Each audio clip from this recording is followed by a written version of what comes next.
Hello दोस्तों, आपका स्वागत है अली क्लासेस में। आज हम बात करने वाले हैं एल्कोहल।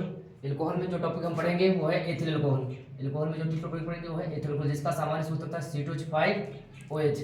जिसका सामान्य सूत्र होता है C2H5OH।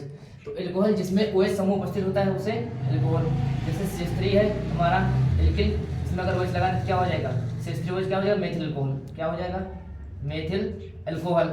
अगर C2H5 इसमें OH समूह लगा दें तो क्या हो जाएगा? Ethyl alcohol. Ethyl alcohol. Alcohol बनाने की हम पढ़ते हैं सामान्य विधियां। एल्कोहल बनाने की सामान्य विधियां कौन कौन सी हैं देखते हैं, जो एग्जाम में पूछी जाती हैं। तो एल्कोहल बनाने की सामान्य विधियां, एल्कोहल बनाने की सामान्य विधियां, एल्कोहल बनाने की सामान्य विधियां, एल्कोहल बनाने की सामान्य विधियां।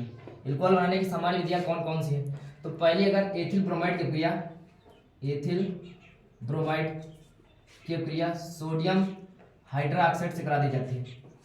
एथिल ब्रोमाइड की क्रिया सोडियम हाइड्रोक्साइड से करा दी जाती है तो NaBr सोडियम ब्रोमाइड बाहर हो जाता है और हमें एथिल अल्कोहल C2H5OH प्राप्त होता है। ये हमारी है पहली विधि।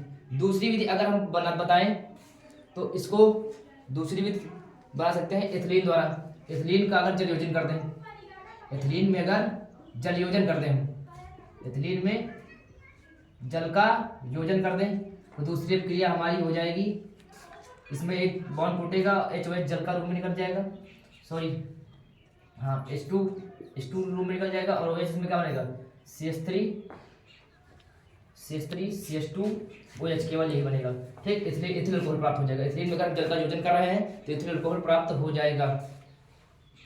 आगे देखते हैं। चलो देखते हैं एसिटाल्डिहाइड के अपचयन द्वारा। एसिटाल्डिहाइड का अगर अपचयन करते हैं CH3CHO, अगर इसका हम अपचयन करते हैं H2 और पैलेडियम धातु की उपस्थिति में, अपचयन करने पर क्या प्राप्त होगा हमको? इसमें H2 ऐड हो जाएगा और CH3CH2OH एथिल अल्कोहल हमको प्राप्त हो जाएगा। दूसरी अगर विधि है तो हम अगर एथिल ब्रोमाइड की क्रिया, एथिल ब्रोमाइड की क्रिया सिल्वर हाइड्रोक्साइड के साथ करा दें, एथिल ब्रोमाइड की क्रिया सिल्वर हाइड्रोक्साइड के साथ करा दें तो हमारा एथिल सिल्वर ब्रोमाइड बाहर हो जाएगा, सिल्वर ब्रोमाइड हमारा बाहर हो जाएगा, बनेगा हमारा एथिल अल्कोहल। इस विधि द्वारा हमारा एथिल अल्कोहल प्राप्त हो जाएगा। और आगे हम अगर कोई और विधि देखें, जैसे तीसरी विधि हम देखते हैं तो अगर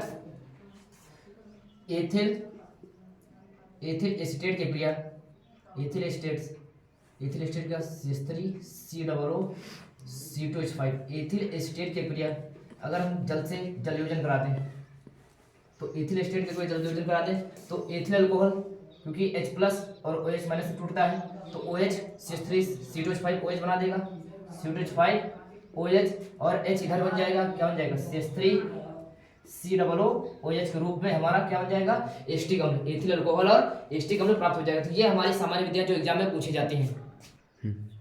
अगर हम इसके भौतिक गुणों के बारे में बात करें तो एथिल अल्कोहल रंगहीन, गंधहीन एवं ज्वलनशील द्रव है। अगर दूसरा गुण इसका देखें तो इसका क्वथनांक जो होता है 78.1 डिग्री सेल्सियस होता है। अगर इसके स्वाद की बात करें तो इसका स्वाद तीखा होता है, जो जैसे शराब में ये लगभग 70% के आसपास पाया जाता है। ठीक, इसका जो एथिल अल्कोहल होता है हमारा उदासीन, ना तो अम्ल होता है ना ही क्षार होता है। ये हमारा कैसा होता है? उदासीन यौगिक होता है, ना ही अम्ल होता है ना ही क्षार होता है। अब हम इनके रासायनिक गुणों के बारे में बात करते हैं। इसके रासायनिक गुण कौन कौन से एथिल अल्कोहल के? तो पहला देखते हैं अगर सक्रिय धातु के साथ क्रिया करते हैं तो कैसे क्रिया करते हैं।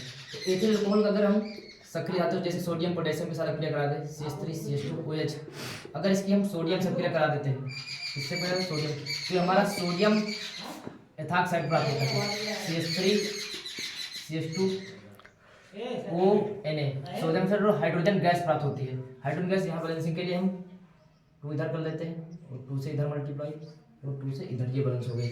अगर हम एथिल अल्कोहल की क्रिया सोडियम से कराते हैं तो हमारा क्या होता है? हाइड्रोजन गैस निकलती है और सोडियम एथॉक्साइड प्राप्त होता है। अगर हम एस्टिक अम्ल से क्रिया कराएं एथिल अल्कोहल की, एथिल अल्कोहल को CH3CH2, इसको इस रूप में भी लिख सकते हैं C2H5OH और इस रूप में भी लिख सकते हैं। अगर एस्टिक अम्ल से क्रिया कराएं CH3CH2 और OH की क्रिया करा दें एस्टिक अम्ल से CH3COOH तो इसका H और इसका OH हमारा जल बना देगा H2, बचेगा हमारे का एथिल एसिटेट CH3COO C2H5।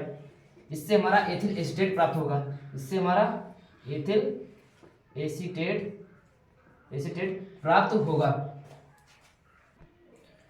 अगर PCl5 से क्रिया करा दें एथिल अल्कोहल की, C2H5OH और फास्फोरस पेंटाक्लोराइड, यह है फास्फोरस पेंटाक्लोराइड। अगर इससे हम क्रिया कराते हैं एथिल अल्कोहल की, क्या बनता है हमारा एथिल क्लोराइड। सबसे पहले हमको एक Cl और C2H5 एथिल क्लोराइड बना देगा।